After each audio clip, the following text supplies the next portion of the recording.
Men, I'm going to continue to hit on this verse in Genesis chapter 2, verse 24.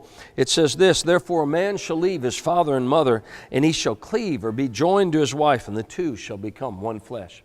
Dr. Ed Cole used to say something that has just struck me, and I'm going to use this verse to build off of it.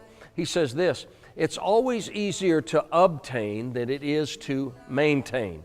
And if I look at that in terms of marriage, you know, it's one thing to obtain a wife. A guy will do a great deal of work and maybe take months to win a woman and to ask her to marry him. And, you know, nowadays people are doing big deals on, you know, proposals and how you propose and stuff like that. Some of them are making huge productions just to propose. And you see, it's one thing to obtain a wife or obtain anything. You know, sometimes men will work real hard to get a job. They'll spend years or whatever preparing to get a job.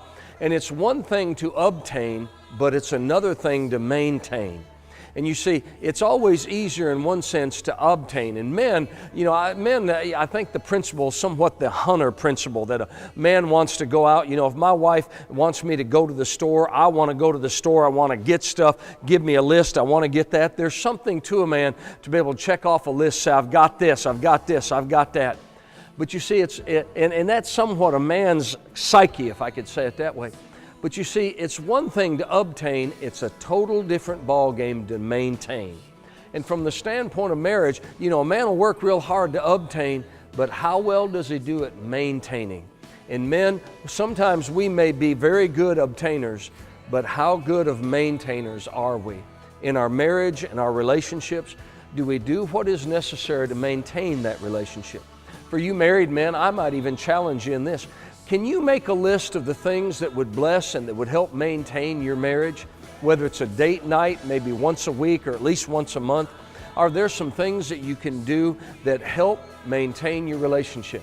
I sort of talk about it this way. Today, I don't know about you, but I found out cars, especially the way cars are built today, if you'll maintain a car properly, most automobiles today will run 200, 250, maybe even 300,000 miles.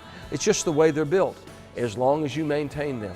Our marriages, our relationships, believe it or not, are built to last a long time if we maintain them. If you're married, are you maintaining that relationship? In a sense, are you changing the oil? Are you flushing the transmission and the radiator and things like that? Are you doing what's necessary to maintain that relationship? Because something you worked real hard to obtain, if you don't maintain, you could destroy it.